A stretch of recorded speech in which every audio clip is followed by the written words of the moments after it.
Thiruvananthapuram കഠിനംകുളത്ത് Uber car തട്ടിയെടുത്ത ഗുണ്ട രക്ഷപ്പെട്ടു. പുതുക്കുറിച്ചി സ്വദേശി സുഹൈൽ കനിയാണ് കാറുമായി കടന്നു കളഞ്ഞത്. വെളുപ്പിന് 5 മണിയോടെ കാർ ബുക്ക് ചെയ്ത ഇയാൾ പെരുമാതുറ ജംഗ്ഷനിലെത്തിയപ്പോൾ സുഹൃത്തുക്കൾ വരാനുണ്ടെന്ന് പറഞ്ഞ് വെയിറ്റ് ചെയ്യാൻ ആവശ്യപ്പെട്ടു. കാർ ഡ്രൈവർ ചായ കുടിക്കാൻ ഇറങ്ങിയ സമയം ഇയാൾ കാറുമായി രക്ഷപ്പെട്ടു. 3 പേരെ ആക്രമിച്ച കേസിൽ പോലീസ് അന്വേഷണം തുടരവെയാണ് ഇയാൾ രക്ഷപ്പെട്ടിരിക്കുന്നത്. ഹാൻസ് ജോൺ തിരുവനന്തപുരത്ത് നിന്നും വിവരങ്ങളുമായി ചേരുന്നത്.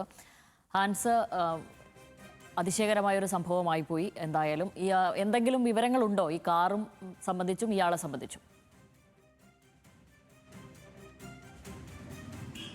ശ്യാമിലി, പ്രതി എവിടെയാണെന്ന് കണ്ടെത്താൻ പോലീസിന് ഇതുവരെയും കഴിഞ്ഞിട്ടില്ല. പക്ഷേ ഈ കാറ് ചെറിയതുറ എന്ന സ്ഥലത്ത് വെച്ച് പോലീസ് ഇപ്പോൾ കണ്ടെത്തിയിട്ടുണ്ട്. ഇന്ന് പുലർച്ചെ 5 മണിയോടുകൂടിയാണ് ഈ പ്രതിയായിട്ടുള്ള പുതുക്കുറിച്ചി സ്വദേശി സുഹൈൽ കനി ഇയാൾ ഈ ഊബർ ബുക്ക് ചെയ്യുന്നത്. അതിനുശേഷം ഈ പെരുമാതുറ ജംഗ്ഷനിൽ വെച്ച് സുഹൃത്തുക്കൾ വരാനുണ്ട്, കുറച്ചു നേരം വെയിറ്റ് ചെയ്യണമെന്ന് ഡ്രൈവറോട് ആവശ്യപ്പെട്ടു. ആ സമയത്ത് ഡ്രൈവർ ചായ കുടിക്കാനായി മാറിയപ്പോഴാണ് കാറ് തട്ടിയെടുത്തുകൊണ്ട് ഇയാൾ ഇവിടെ നിന്നും കടന്നു കളഞ്ഞത്. പിന്നാലെ കഠിനംകുളം പോലീസിനെ ഈ ഊബർ ഡ്രൈവർ വിവരം അറിയിച്ചു. അതിൻ്റെ പശ്ചാത്തലത്തിൽ പോലീസ് അന്വേഷണം നടത്തിയപ്പോഴാണ് വർക്കല ഭാഗത്തേക്ക് ഈ വാഹനം സഞ്ചരിച്ചിട്ടുണ്ട് എന്ന് കണ്ടെത്താൻ കഴിഞ്ഞത്. CCTV ദൃശ്യങ്ങളടക്കം കേന്ദ്രീകരിച്ച് നടത്തിയ പരിശോധനയിലാണ് ഇപ്പോൾ ചെറിയതുറ എന്ന സ്ഥലത്ത് നിന്ന് ഈ വാഹനം കണ്ടെത്തിയിട്ടുള്ളത്. പക്ഷേ പ്രതി എങ്ങോട്ട് പോയി എന്നുള്ള കാര്യത്തിൽ പോലീസിന് ഇതുവരെയും ഒരു വ്യക്തത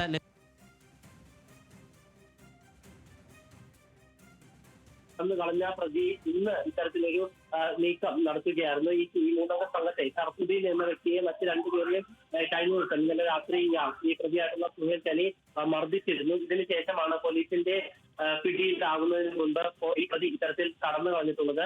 പോലീസ് നൽകുന്ന വിവരമനുസരിച്ച് നിരവധി ക്രിമിനൽ കേസുകളുടെ പ്രതിയും കാപ്പ ചുമത്തപ്പെട്ട് നാട് കടത്തപ്പെട്ട വ്യക്തി കൂടിയാണ് സുഹൈൽ കനി. എന്തായാലും ഇയാളെ കണ്ടെത്താനുള്ള അന്വേഷണം പോലീസ് ഊർജിതമാക്കിയിട്ടുണ്ട്. ശ്യാമിലി, ശരി.